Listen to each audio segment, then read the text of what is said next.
एक दूसरे का एहतराम मलहूज़ ख़ातर अगर रखा जाए तो बहुत अच्छी बात है, लेकिन पार्लियामेंट में अपोजिशन को जमहूरी तरीके से एहतजाज करने का जो है वो बिल्कुल मुकम्मल हक़ है, बल्कि उस हक़ को जो है वो गवर्नमेंट को या हिज़्ब इक़्तिदार को जो है वो इंश्योर करना चाहिए। अच्छा अच्छा राना साहब, आज एहतजाज जो कर रहे थे वो लोग ऐवान में, तो वो नारे लगा रहे थे कि इमरान खान को रिहा करो। दूसरी तरफ बैरिस्टर गौहर जो हैं वो क्योंकि कमेटी के भी मेंबर हैं, मज़ाकराती कमेटी के, उन्होंने आज एक स्टेटमेंट दी। उन्होंने कहा कि हमारे दो ही मुतालबात हैं। एक तो वही है कि जाहिर है हमारे असीरान के हवाले से जो केसेस हों उसमें बार बार गिरफ्तारियां ना हों और एक free and fair judicial trials का प्रोसेस हो, और दूसरा जो है वो भी आप जानते हैं कि वो क्या है। अब आपको क्या लग रहा है, पीटीआई आप लोगों से मांग क्या रही है? क्या जुडिशल कमीशन मांग रही है और असीरान की रिहाई ही मांग रही है, या साथ में इमरान खान की रिहाई भी वो चाहते हैं जो कि मज़ाकरात की टेबल पे तहरीरी तौर पर बस वो देना नहीं चाहते? देखें, पीटीआई के मुख्तलिफ रहनुमाओं की मुख्तलिफ स्टेटमेंट्स हैं, तो इसी कज़िए को जो है वो ख़त्म करने के लिए हमने ये कहा था कि आप हमें लिख के दें ताकि एक बात जो है वो फोकस्ड हो। तो जब वो गालबन स्पीकर साहब परसों जुमेरात को उन्होंने मीटिंग बुला ली है मुज़ाकराती कमेटियों की, तो उसमें जो वो तहरीरन फरमाएंगे, जो भी उनका मुतालबा होगा, उसके बाद ही कोई हतमी बात की जा सकती है कि वो क्या मुतालबा करते हैं। तो उसका जवाब जो है वो भी हम बाकायदा अपनी पार्टी से, गवर्नमेंट से, प्राइम मिनिस्टर से जो है वो एडवाइस लेके तो वो भी तहरीरी तौर पे उनको जवाब देंगे। उसके बाद फिर उनकी डिमांड और हमारा जवाब जो है वो वहाँ पे बैठ के फिर एक मीटिंग में या दो मीटिंग में बात होगी, और हो सकता है कि बहस मुबाहसे के बाद कोई कंसेंसस पॉइंट निकल आए, और ये भी हो सकता है कि ना निकले। सही है, क्योंकि उनके जो स्पोक्स पर्सन है मज़ाकराती कमेटी के, उनका भी मैं एक बयान सुन रही थी। वो ये कहते हैं कि अब हम तहरीरी तौर पर हुकूमत के सामने तो अपने मुतालबात रखने जा रहे हैं और रख भी देंगे, उसके बाद फिर बॉल हुकूमत की कोर्ट में है। तो आप लोग उनको ज़्यादा से ज़्यादा क्या ऑफ़र करते हुए, आपको मतलब क्या सियासी तजर्बा आपको बताता है आपका कि जुडिशल कमीशन दे सकेंगे आप उनको, या असीरान की रिहाई दे सकेंगे, या दोनों ही शायद ना दे सकें, या दोनों ही दे दें उनको? देखें, जो कारकुनों की रिहाई का मामला है वो तो थ्रू कोर्ट्स ही होना है। उसमें वो हमसे क्या चाहते हैं ये तो उनकी तहरीर आएगी तो पता चलेगा। रही बात जुडिशल कमीशन की, तो जुडिशल कमीशन जो है वो बजाते ही जुडिशल कमीशन का कोई मामला नहीं है। बात तो असल है कि उसके TORs को वो क्या मांगते हैं। अगर वो हुकूमत पे ये एतमाद करें कि TORs भी गवर्नमेंट ख़ुद बनाए और उसके बाद जिसको चाहे उस जुडिशल कमीशन का जो है वो बना दे, यानी हेड कमीशन, ठीक है, तो फिर तो मेरा ख्याल है कि कोई ज़्यादा मुश्किल नहीं होगा। तो आप लोग किसको अगर वो बनाएंगे? अपने TORs भी देते हैं और साथ ये भी कहते हैं कि जी फ़लाँ साहब को बनाएं, तो उसके ऊपर फिर बात करनी पड़ेगी। अच्छा, आप लोगों का क्या मौक़िफ़ है? आप लोग किसको बनाने के हक़ में हैं? हम तो किसी ऐसे बंदे को ही बनाएंगे जो बिल्कुल मेरिट के ऊपर फैसला करे, जो बिल्कुल इंडिपेंडेंट हो। हम तो ऐसे बंदे को चाहेंगे। सर्विंग जज ही होगा वो? नहीं, वो रिटायर्ड जज भी हो सकता है। जो एक्ट में दिया गया है उसके मुताबिक, जो एक्ट में किसी भी इंक्वायरी कमीशन की क्वालिफिकेशंस हैं उनके ऊपर पूरा उतरता होगा बंदा। अच्छा ठीक है, क्योंकि कल एतजाज़ एहसन साहब ने एक बड़ी इंटरेस्टिंग बात की। उन्होंने कहा कि पीटीआई को इसका नुकसान होगा जुडिशल कमीशन बनवाने का, क्योंकि 26वीं आईनी तरमीम के बाद अदलिया की साख या अदलिया की जो एक बनावट है या एक स्ट्रक्चर है उसमें खासी तब्दीली आ गई है। तो उनको इस जुडिशल कमीशन से कोई ख़ास उम्मीद रखनी नहीं चाहिए, वो मिलेगा इनको नहीं। उनको चाहिए कि पार्लिमानी कमीशन बनाने की हुकूमत से इस्तदा करें। जी, पार्लिमानी कमीशन की रवायत जो है वो पीटीआई की ही रवायत है, क्योंकि जब यानी अब तो फॉर्म 45 और 47 का झगड़ा है ना, 18 के इलेक्शन में RTS का झगड़ा था, ऐसा ही है। और उस वक्त भी हमारा यही मौक़िफ़ था जो इनका मौक़िफ़ है। तो हमारा भी ये दावा था कि आपको हमारी कोई तकरीबन 40-50 सीटें जो हैं वो दे दी गई हैं, आपकी अक्सरियत बना के आपको गवर्नमेंट दी गई है, और हमें जो है वो हमारे मैंडेट से महरूम किया गया है, तो लिहाजा उसकी इंक्वायरी होनी चाहिए। तो इमरान खान साहब ने ये फरमाया था कि जी देखें, जुडिशल कमीशन से तो कुछ निकलता नहीं है, तो पार्लिमानी कमीशन बनाएं और पार्लिमानी कमीशन जो है वो इसकी इंक्वायरी करे। तो फिर अच्छा। उन्होंने पार्लिमानी कमीशन बनाया था। मैं भी उसका मेंबर था और परवेज़ खटक साहब उसके सरबराह थे। उसकी एक मीटिंग भी हुई थी और उसमें हमने उसके जो है वो इश्यूज़ भी फ्रेम किए थे, लेकिन उसके बाद उसकी फिर दूसरी मीटिंग नहीं हुई। अच्छा, सही। लेकिन अब टेबल्स टर्न हो गई हैं। अब वो कह रहे हैं कि आप लोग 47 की पैदावार हैं और जुडिशल कमीशन बना लें, और आप लोग जो हैं वो पहले पार्लिमानी कमीशन पे मान गए थे अपने वक्त में, और आप लोग ये कहते थे कि उन्होंने सीटें चोरी की हैं। तो अब मामला यकसर ही पलट ही गया है, बिल्कुल पहले जैसा होता था वो अब उनके साथ हो रहा है, और जो आप लोगों के साथ होता था वो सारा उनके साथ हो रहा है अब। पाकिस्तान में ऐसे ही होता आ रहा है पिछले को 60-70 साल से। अगर इमरान खान साहब के हवाले से एक और चीज़ भी है, जो कि कादिर पटेल साहब की भी हम स्टेटमेंट्स मुख्तलिफ सुन रहे थे। उन्होंने कहा इमरान खान को रिहा कर दें, छोड़ दें, बाहर आने दें। तो हुकूमत को उनके बाहर आने से कोई नुकसान का खदशा है, या उनको लगता है, हुकूमत को लगता है कि वो अंदर हैं तो अंदर ही ठीक है, हमारा काम चल रहा है बाहर? नहीं, देखें, हुकूमत को खदशात तो हो सकते हैं, लेकिन अब उनका अंदर रहना या बाहर आना जो है वो जुडिशल कस्टडी में है, वो कोई हमारी एडमिनिस्ट्रेटिव कस्टडी में नहीं है। तो अब ये तो अदालत के हुक्म पे ही होगा। वो अगर बाहर आते हैं या बेल होती है तब भी अगर वो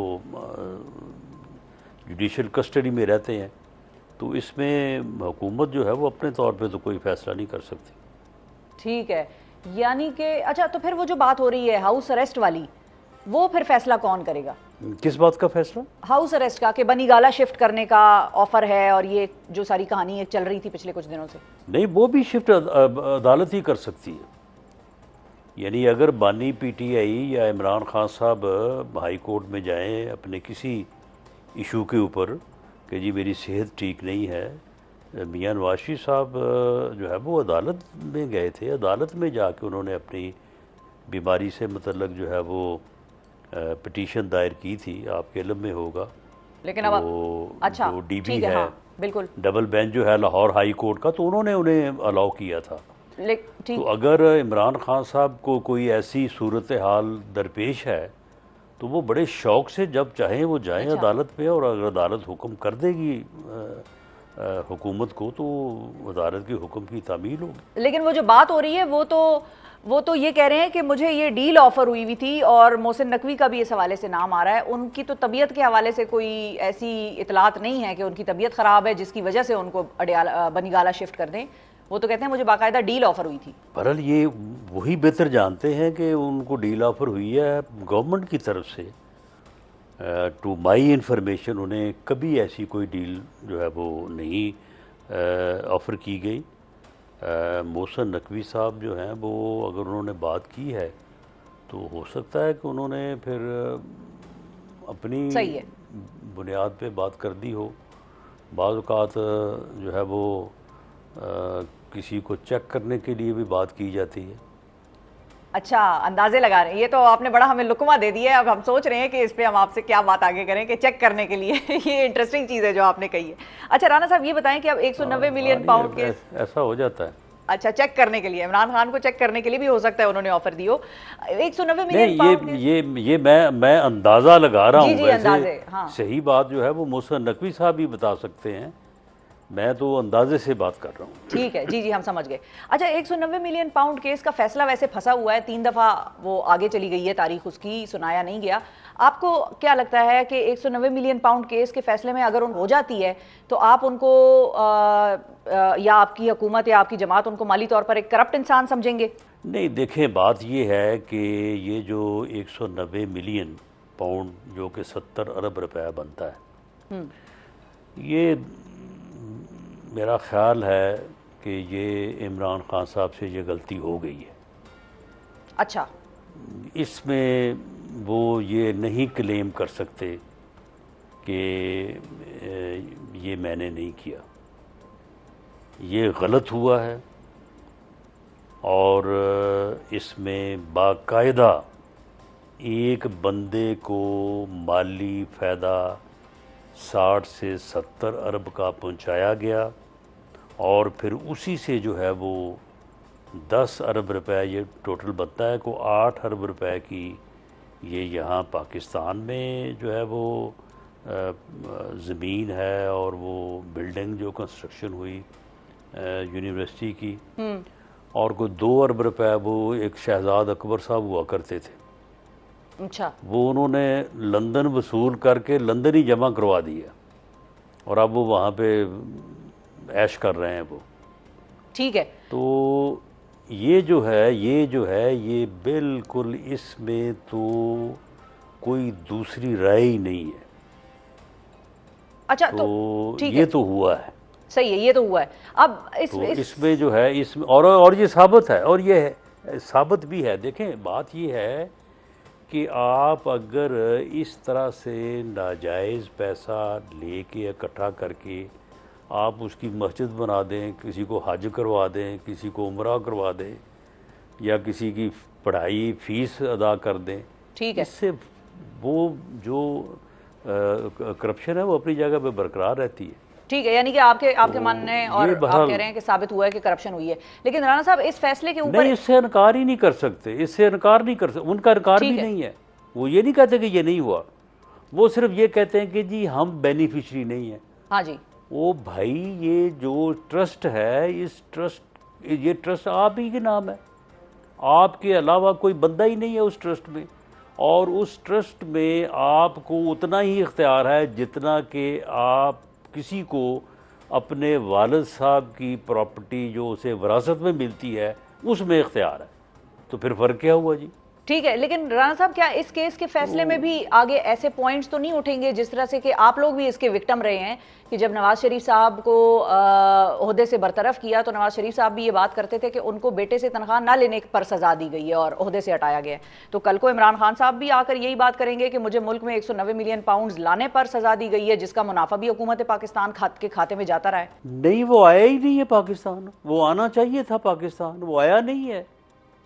वो तो मलक रियाज साहब की लायबिलिटी में एडजस्ट हो गया, 190 मिलियन मलक पाउंड रियाज साहब से नगद जो है वो प्रॉपर्टी ले ली गई, उसका ट्रस्ट बना दिया, ट्रस्ट के मालिक वो खुद हैं।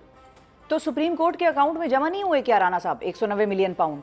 सुप्रीम कोर्ट की अदालत में वो जमा हुए हैं उस जुर्माने के या उस रिकवरी के अगेंस्ट जो मलक रियाज साहब के ज़ुम्मे थी, ठीक है, वो उसमें जमा हुए हैं। वो कोई सुप्रीम कोर्ट में कोई गवर्नमेंट के खाते में जमा नहीं हुए, वो मलक रियाज साहब के खाते में जमा हुए हैं। और उसका प्रॉफिट किसको जाता है? ये ऐसे ही है कि आपको अदालत जो है वो आपको जुर्माना करे 10,000 का या 50,000 का,